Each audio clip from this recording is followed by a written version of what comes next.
Bienvenue à bord du Nissan i-NV 200 Evalia en version 7 places. C'est une nouveauté, enfin on va dire que c'est ça la nouveauté, c'est d'avoir une déclinaison 7 places. Ben, à qui peut s'adresser ce modèle?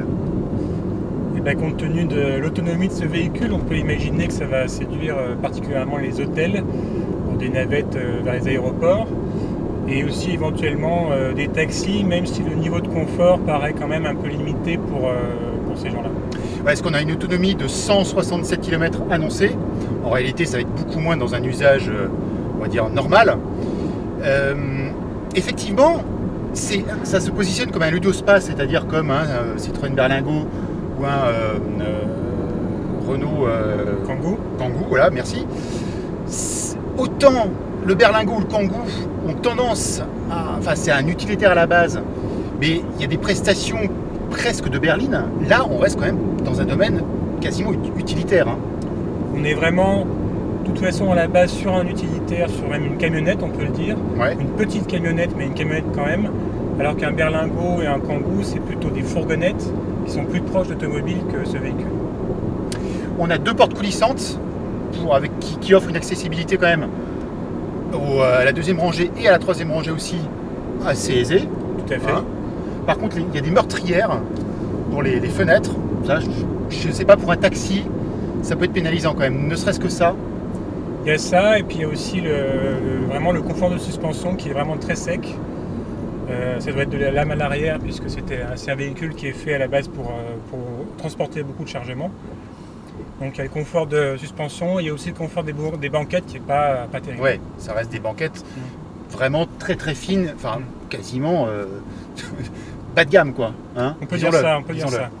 Donc c'est vraiment pour les trajets courts et ça tombe plutôt bien puisque le véhicule ne peut pas de toute façon envisager des grosses étapes sur autoroute compte tenu de l'autonomie.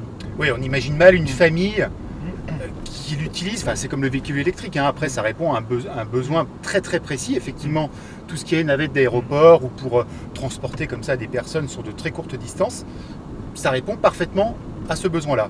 En revanche, après, on tombe toujours dans les mêmes freins qu'avec un véhicule électrique classique. On a le couple qui est disponible instantanément, donc ça part un peu comme une fusée. Oui, enfin par rapport à d'autres voitures électriques, ça reste quand même très raisonnable en accélération, surtout si on met le mode éco où là, ça part plus du tout comme une fusée. Oui, c'est-à-dire qu'on a plusieurs modes, des modes notamment pour forcer le freinage régénératif. Donc il y a ça, le freinage régénératif, mais il y a aussi le mode éco qui permet d'exploiter au maximum, de façon un peu plus calme la batterie et donc de rajouter quelques dizaines de kilomètres d'autonomie. Ça gère notamment la climatisation, plein de choses comme ça pour gagner le moindre pourcent d'énergie. C'est ça. Alors on a comme sur la Leaf, on a le système CarWings, c'est-à-dire un système multimédia où on peut évidemment voir l'autonomie qu'il nous reste, etc. Et même on peut rechercher la borne de recharge à proximité. Donc il suffit, hop, dans le menu, on choisit, par exemple, voilà, clac, et là, ça nous amène sur la borne de recharge la plus proche. Sauf que là, nous n'avons pas réussi à la trouver. Non, on a eu du mal, effectivement. Ikea, pourtant, les magasins Ikea ont des bornes quasiment dans tous les magasins. Et là, effectivement, on a tourné au moins 3-4 fois et on n'a pas trouvé la borne. Donc il y a encore des efforts à faire en termes d'indication, en tout cas. Et de réseau aussi, parce que le réseau est en train de se mettre en place, se développe. Les quick chargeurs, ça met à peu près une demi-heure pour recharger la voiture. Pour recharger la voiture. Après, on tombe sur des cycles beaucoup plus longs dès qu'on passe sur les câbles. Et les prises classiques. Voilà, et les prises classiques. Les prises classiques, c'est entre 10 et 12 heures. Hein. C'est ça, oui.